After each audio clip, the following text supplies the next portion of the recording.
নমস্কার বন্ধুরা, আজ আমরা চলে যাব পশ্চিমবঙ্গের পুরুলিয়া জেলার এমন দুটি জায়গায় যেখানে প্রকৃতি আর ইতিহাস একে অপরের হাত ধরে দাঁড়িয়ে আছে।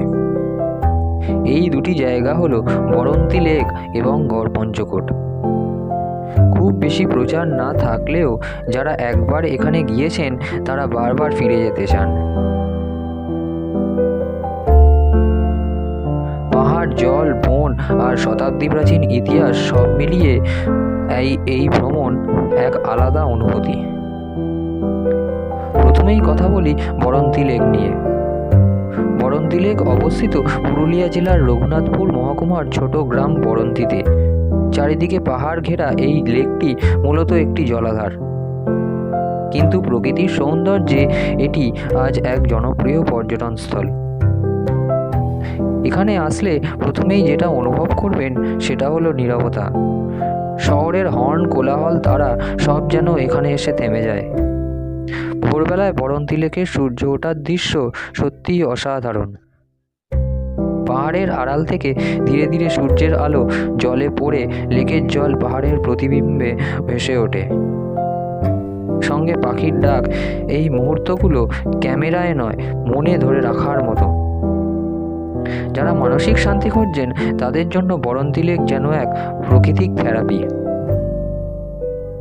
বরন্তীতে বড় কোনো বাণিজ্যিক রিসর্ট নেই, আছে কিছু হোমস্টে, গ্রামের মানুষজনদের সহজ জীবন আর আন্তরিক ব্যবহার। সন্ধ্যাবেলায় লেকের ধারে বসে সূর্যাস্ত দেখলে মনে হয় প্রকৃতি যেন নিঃশব্দে গল্প বলছে।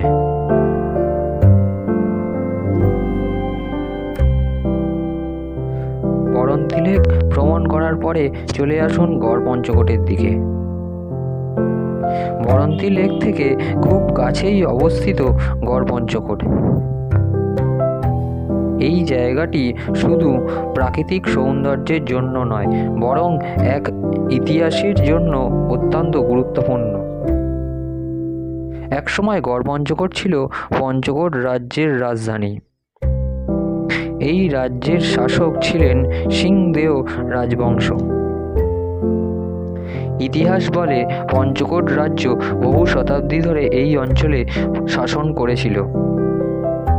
দামোদর নদী, পাহাড় আর জঙ্গলে ঘেরা এই অঞ্চল ছিল প্রাকৃতিকভাবে সুরক্ষিত। সেই কারণেই এখানে তৈরি হয়েছিল শক্তিশালী দুর্গ, রাজপ্রাসাদ আর মন্দির। আজ যদিও সেই সব স্থাপনা ধ্বংসপ্রাপ্ত, তবু তাদের ধ্বংসাবশেষ আজও অতীতের গৌরবের কথা বলে। গড়পঞ্চকোটে গেলে আপনি দেখতে পাবেন ভাঙা দুর্গের দেওয়াল, প্রাচীন মন্দিরের অবশেষ আর চারিদিকে ছড়িয়ে থাকা ইতিহাসের চিহ্ন।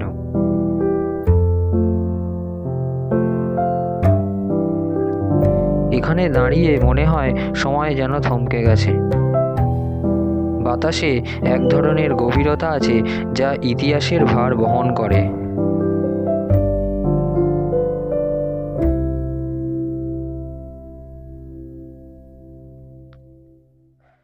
শীতকালে গড়পঞ্চকোট আরও সুন্দর হয়ে ওঠে। চারপাশে পলাশ ফুলে লাল হয়ে যায় পুরো বনভূমি। পাহাড়, লাল পলাশ আর নীল আকাশ, এই দৃশ্য যে কোনো প্রকৃতিপ্রেমীর মন জয় করে নেবে।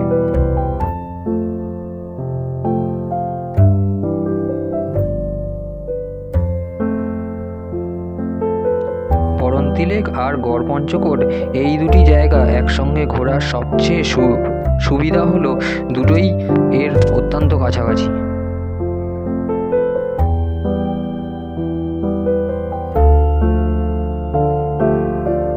তাই একদিনেই দুটো জায়গা ভালোভাবে উপভোগ করা যায়। তো চলুন এবারে জেনে নেওয়া যাক কিভাবে পৌঁছবেন বরন্তী লেক ও গড়পঞ্চকোট।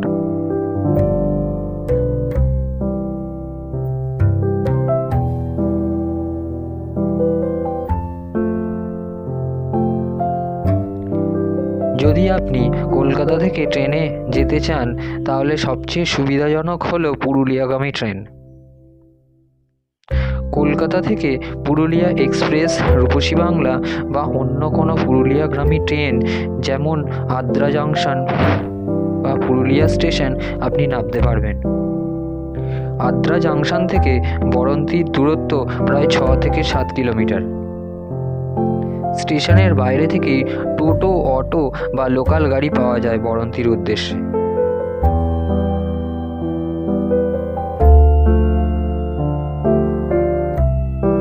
বাসে যেতে চাইলে কলকাতা থেকে পুরুলিয়া বা রঘুনাথপুরগামী বাসে রঘুনাথপুর নামুন। সেখান থেকে অটো বা ট্রেকার করে বরন্তি পৌঁছানো যায়।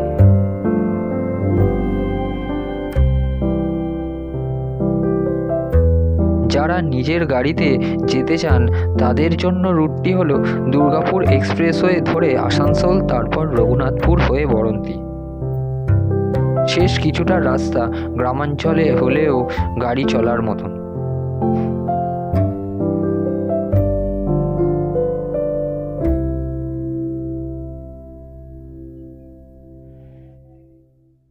বরন্তিতে পৌঁছানোর পর গড়পঞ্চকোট যেতে খুব বেশি সময় লাগে না। লোকাল গাড়ি বা বাইক ভাড়া করেও সেখানে যাওয়া যায়। থাকার জন্য বরন্তিতে রয়েছে বেশ কিছু হোমস্টে ও ছোট রিসর্ট। এখানে খাবার সাধারণ হলেও খুব সুস্বাদু। গ্রামের রান্নার স্বাদ আলাদাই লাগে। শীতকালে বা ছুটির দিনে গেলে আগে থেকে বুকিং করাই ভালো। ভ্রমণের জন্য সবচেয়ে ভালো সময় হলো অক্টোবর থেকে ফেব্রুয়ারি। এই সময় আবহাওয়া আরামদায়ক থাকে এবং গড়পঞ্চকোটের পলাশ ফুল পুরো এলাকাকে রঙিন করে তোলে।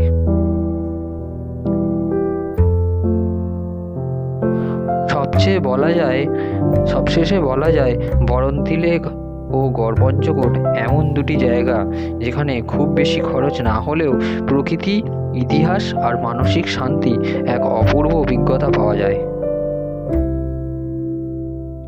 এখানে এলে মনে হয় জীবনটা একটু ধীরে চলুক, একটু নীরব হোক।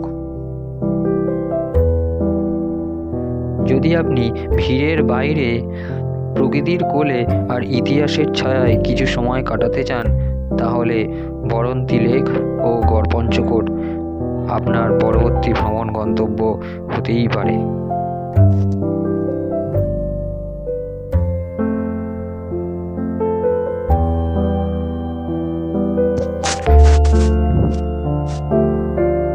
তো এই ছিল আজকের আমাদের বরন্তি লেক এবং গড়পঞ্চকোটের ভ্রমণ পর্ব। দেখা হচ্ছে অন্য কোনো পর্বে। আপনারা সাথে থাকুন।